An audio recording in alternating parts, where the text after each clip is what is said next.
Yes, people, welcome to the Raw Talk Football TV Premier League debate show. Make sure you like, comment, and subscribe to the channel.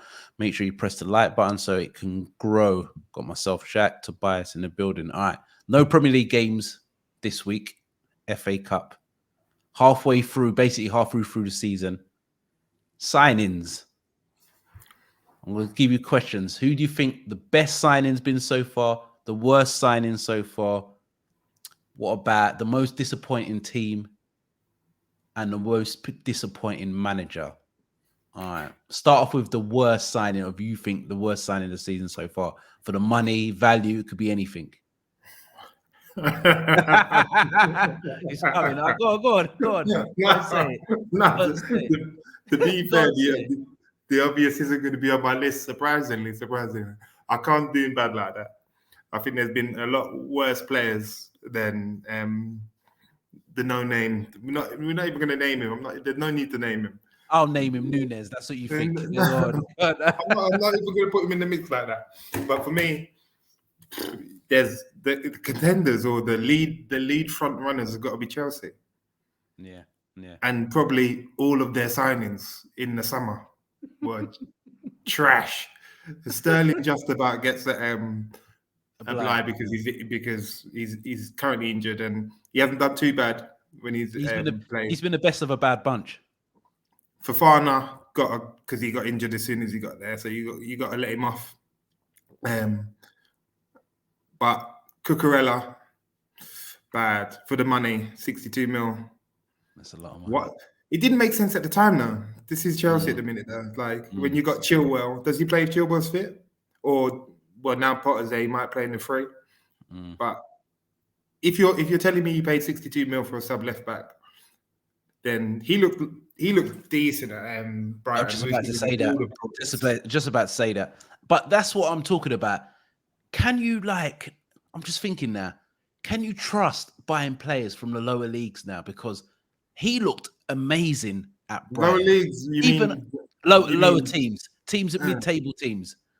Because you think he could step up and play for a top 4 side when you saw him. When I saw him, I thought, this youth's amazing. I'll have him at Liverpool. But I would have said the same, but it's decision making, isn't it? You got to say, I believe, in my belief, he suited Man City more than he suits Chelsea.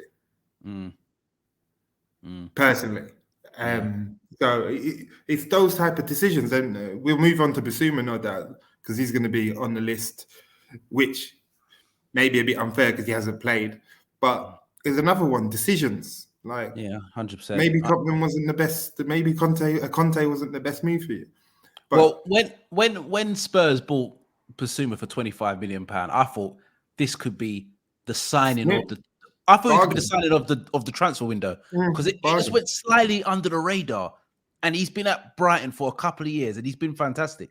And I think he was linked with all the top sides, and it felt like he kind of turned down Arsenal to go to Tottenham. I think Liverpool were linked strongly. Man United were linked, and I think if Man United, we're linked with everyone about it. But I think if Man United bought him, if Liverpool bought him, even Chelsea have bought him, you wouldn't have said, "Oh, that's not." You would take that. You say, "Oh, decent signing," especially for the price of 25 million. Because I don't know. It's mad because even if it doesn't work out, you can kind of get your money back because he's still young. Which is mad. I don't know what the issue is there for him now. I don't know why Conte's not fancying him, but it's Conte, so. And I don't know. And I suspect it's hard to break up partnership. Bentancur and Højbjerg have been quite solid as a partnership from last year. Got him top 4. They do miss that creative spark, which Basuma isn't, so it doesn't help him. So they needed a different type of player also. So, but we're still on Chelsea. Koulibaly can probably make the list because he hasn't been great. Patrick Aubameyang. Yeah, he's been terrible. What was the final money on the Aubameyang? 15 mil maybe? Yeah, something like that. Yeah, sub. That's horrendous. That's if you want to disrespect a player, you just sub him on and then sub him off. That's highly That's mad. That's mad. All right, let me give you another name. Coutinho. I was about to say Coutinho. I think he's been absolutely dog. I think his career just nosedived. I think he's the reason why Gerard's sacked. I think Gerrard spent a lot of money on him. He must be on massive wages. Gerrard must have thought he could be the guy that catapults Aston Villa up. I think Gerrard put a lot of faith in him. Yeah, but you would say a lot of faith, i.e., the money they've spent to buy him, plus the wages. You know he's on big money, most probably, arguably, the most on the biggest wages at the club, and he's been absolutely terrible. Like, really, he should never have been in the side because I got his name. Bendia should have started from the get-go because every time Bendia came on, he was so much better than Coutinho. Coutinho's career. And they paid a lot of money for him. How much did they pay for him? About 50 mil? Yeah, about 30 mil, 40 million. Because he was so close to going Arsenal, and he kind of not turned them down, but Aston Villa kind of coughed up the money. They wanted their money. Yeah.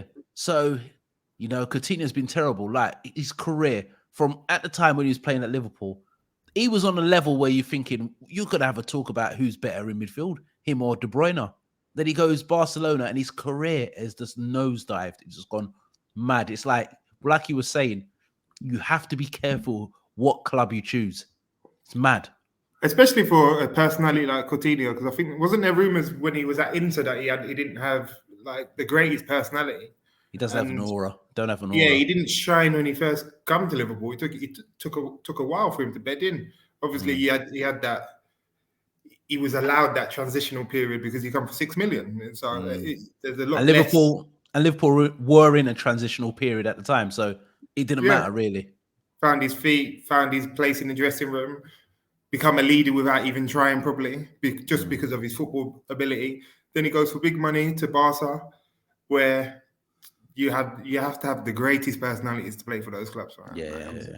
Like I've said, that's another debate. I've always said, if someone like Kevin De Bruyne went Real Madrid, I wouldn't be surprised that he would flop there. Because I don't think he has the aura to play for them sides. I think Man City's built for him. But go to Real Madrid or Barcelona, I won't be surprised he flopped. Not because of his ability. I agree because of his ability. It's just if it can happen to more. It can happen to anyone. If it can happen to Kaka, then it can happen to anyone. It can happen to anyone, 100%. But because look, Kesse's been at Barca for what? 6 months? Dead. Ready to cut their losses. Yeah. Kante better make sure he don't go there. No. The career done. That running ain't gonna cover you in Barca. You get tarnished. Your career get tarnished. Busquets ain't run for 20 years. Yeah, straight. Don't want straight. Don't, whatever you do not go Barca. But I'll throw another name out to you then, Phillips. Yeah, he hasn't played. Come back overweight. Hasn't played. I don't think he'll ever play because I don't think where is he going to play? I just don't see him getting in the side. I think that Lewis is ahead of him now, the youngster. I was going to say, how did Lewis? He's a fullback, isn't he? Yeah, and he's been playing centre mid. So he's gone ahead of him. So that's another one. He's been terrible. But if you had to choose one. That's been the worst out of all of them? Well, we got to mention because your transfer has been dead as well. Melo's got to get a shout out there. He hasn't played. I know he's a loan. But he's a free transfer. Yeah, he's a loan. Free transfer or loan, one of the two. No, but I just throw that in. Just, you know what's refreshing? That we're not going through about 6 Man United signings, bro. You know how refreshing that is.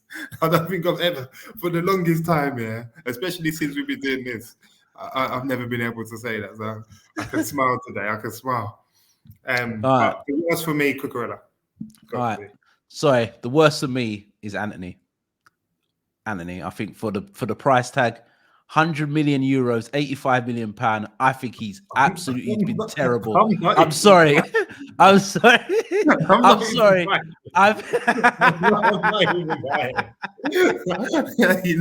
Because how quick you see how quick you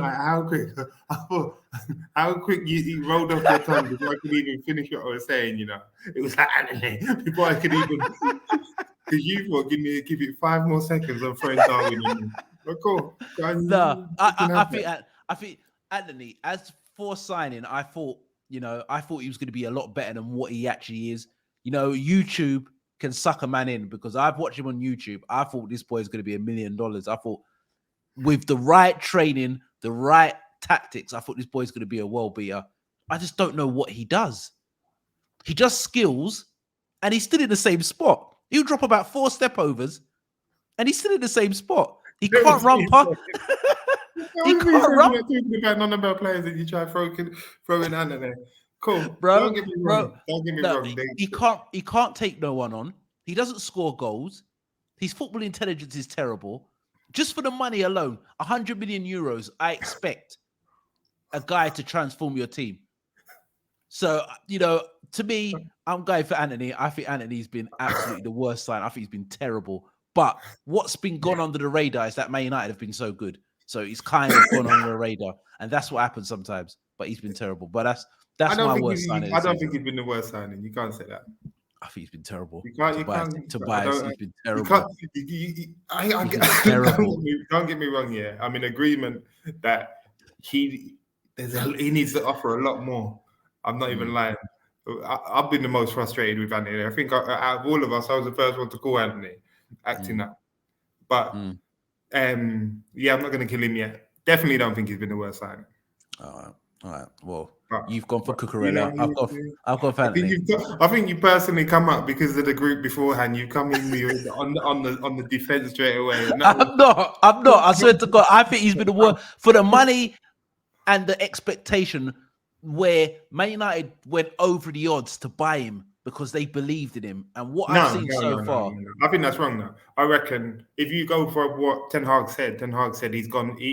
His first set of signings was based on personality, and at the time, by hook or by crook, he needed players that would fight for him and he could trust. And I think within Lissandro and Antony, especially, or vice versa, the other way around. Sorry. Is that's what you can say about them, and they have brought that. They've brought something different to the dressing room. Obviously, he works at least. I'll give Antony that. And if you work, as you know, with Darwin, I'm not even. If you work, it gets you out of trouble 9 times out of 10. If you're ready to apply yourself, but yeah, at the time it was the position we was in. It was more based off personalities he could trust and personalities in it. Interesting. So, guys, who do you tell us in the comments? Who do you think the worst signing of the season is? All right. Well, you've talked about Chelsea. Worst side. You said could have been any Chelsea player. You've gone for Cucurella. I've gone for Antony. All right. Quickly, who do you think the best signing of the season is? Excluding Haaland, because we know Haaland's going to win everything. He's going to win all the accolades. He's going to break all the records.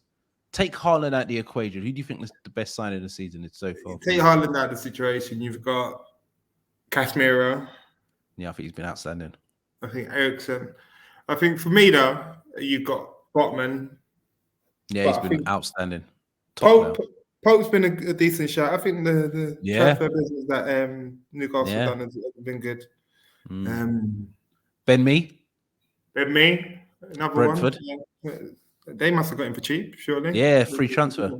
Was it free? Was Ben Mee a free? Free, yeah. Oh, bloody hell. Yeah, so, but Paulinho at Fulham. Yeah, he's been outstanding. Every time I've seen him, he's been immense. Player. He walks into Liverpool's team immediately. But he's been... 15 mil, is it? 15 mil. But he's been linked with so many teams. I've been seeing him in the papers for years, and no one's really bought him. But he could walk into most. When they first played us, when we played them at Fulham, first game of the season, he absolutely destroyed. He destroyed. He showed that how bad our midfield was. He just outran them. The physicality, we couldn't cope with him.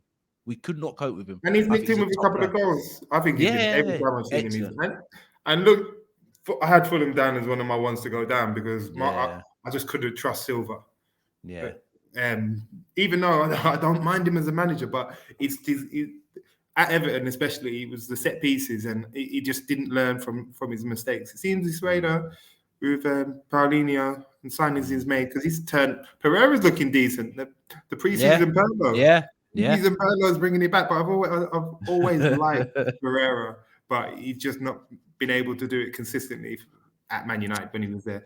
But I think Fulham's the right club, because I think Man United, he didn't really get the chance. He was inconsistent because he will play a couple of good games and then he had a bad one, then he'd be out of the team. I think with Fulham he can get his confidence up, and I wouldn't be surprised he gets another move to a better club. And it's But game time as well. Game time speaks volumes, man. You need that game yeah, time.